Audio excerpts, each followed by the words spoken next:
Hello, my viewers, welcome back. And today we are going to make Mahamri. Here I have cardamom. Actually, it's this one here. I just made the pound of it. So we have cardamom here, and we have sugar. With sugar, you can use any amount that you like. If you like a lot of sugar, you can put sugar. But for now, I use this amount of glass, and this is the yeast. We'll use amount of it. We have our oil, and we have our 1 kg flour. So these are the ingredients we are going to use to make our mahamri today. I will take the 1 kg flour. I will put around 3/4 of it, and this 3/4, it's around 4 glasses of it. But if you want, you can use the whole packet of it. So I'm putting around 3/4 of it.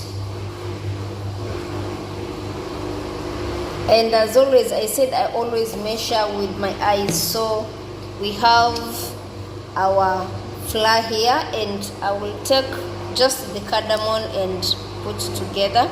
Oh, I had forgotten one ingredient, and that is the coconut milk. I'd forgotten about it. This is the coconut milk. I kept it to be a little bit warm.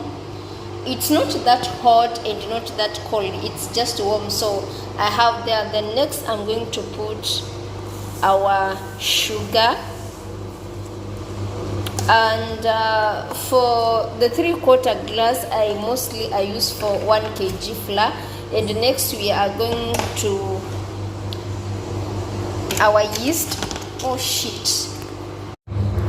Sometimes accident happen, so I accidentally spilled my yeast. But let's go back to cooking. So I will take a tablespoon of yeast.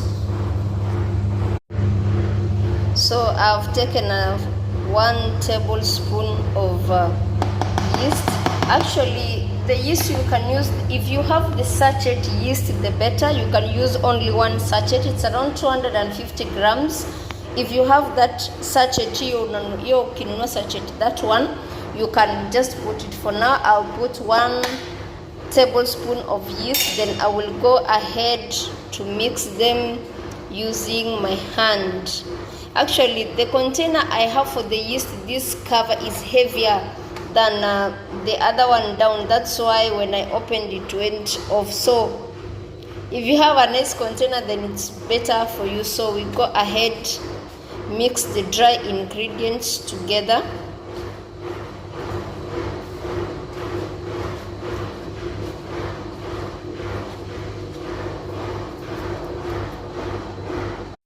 After mixing the dry ingredients together, I'm going to start adding the coconut milk bit by bit. And before I add the coconut milk, we have our oil here. I'm going to put just a little bit of it, that much. Then I will mix it also. With the oil, it depends on how you like putting. If you like garlic, you can put, but for me, I like it to put with the dry ingredients first. Then after I have mixed them all, you're going to add your coconut bit by bit. So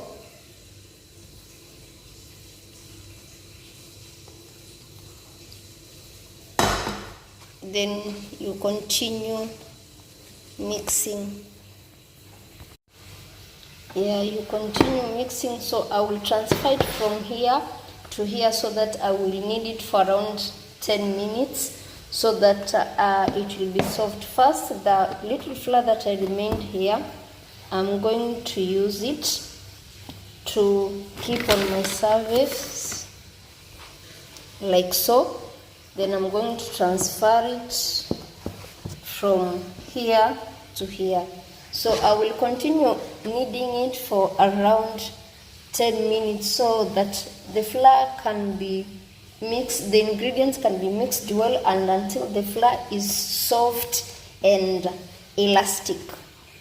So after some minutes, as you can see, my flour is ready. One thing I told you before, once the flour is not sticking on your hand, that means it's ready and it's very elastic.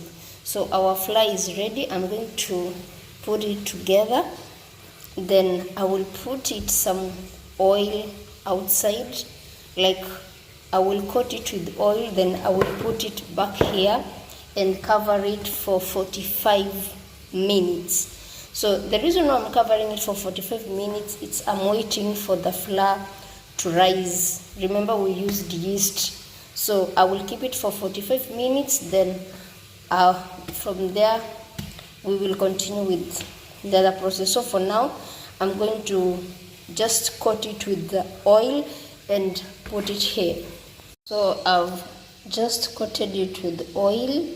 It's now ready. So I'm going to cover it. You can use a kitchen towel, you can use a cling film, or you can use this plastic bag if you have it. So if you have a cling film, that the better. If you have also kitchen towel, it's better. If you don't have and you have this one, then it's better. So I'm going to use a kitchen towel to cover it and let it rest for 45 minutes. So the timer starts now. So here we are after 45 minutes. This is how the flour looks like. So I will remove the air from it, then we will go and start making small balls from it.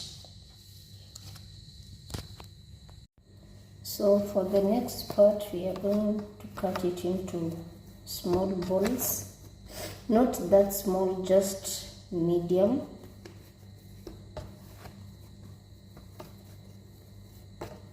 I'm going to repeat the whole process for the whole flour. Then from there we'll start rolling them and cutting them into triangular shape before we fry them.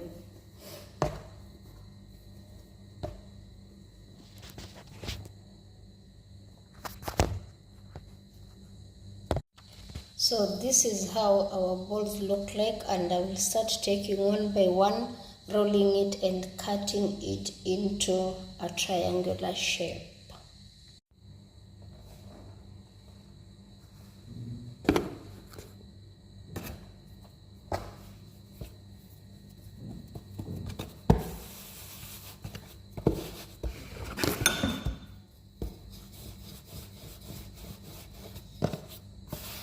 And when you're rolling it, you don't make it too thin or too thick, because if you make it too thin, then there will be too much thin, and if you made it too thick, then it will be too much thick.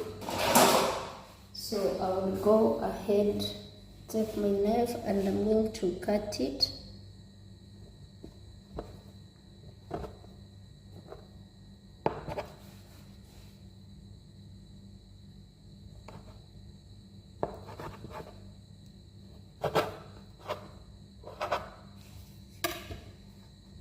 Like so. So these are the pieces, and I'm going to repeat the whole process with the remaining dough. And when I keep them on the side, it's already, I put already some flour. I would put them on the side. Then when I put them on the side, I have to cover them. I will use the same kitchen towel that I would use to cover the floor to cover them, and I will let them rest like for around 10 minutes. When I'm done doing all, I will cover them like that. Then after 10 minutes, we will start frying them on the pan. For now, let us finish the process of the other balls. So I will take a pan and put some oil. I cannot say the amount of oil, but I'm putting the oil for frying.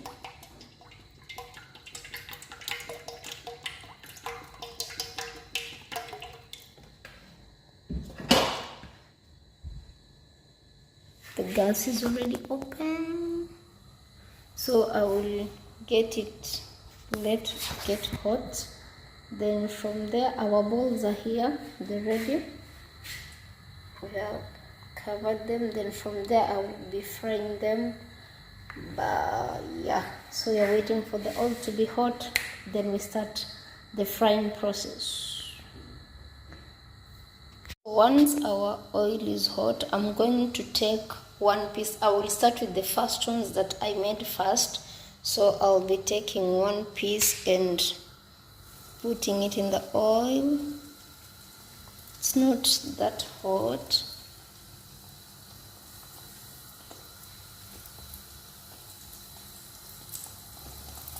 Oh shit.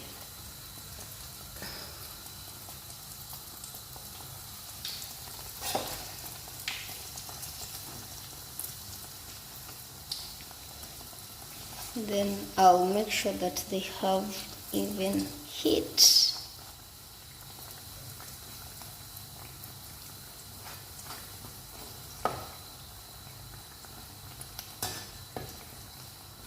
So let me know, how do you always prepare yours back at home?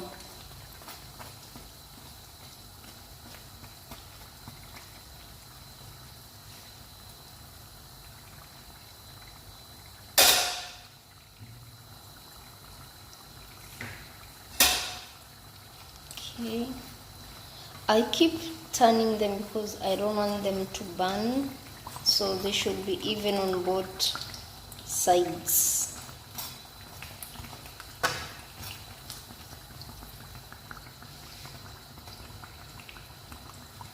That's why you see I keep turning them.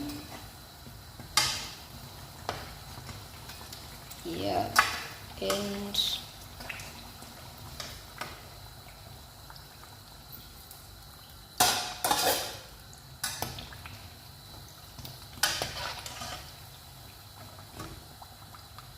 so I'm going to repeat the same process for all the remaining one, and we will see the outcome.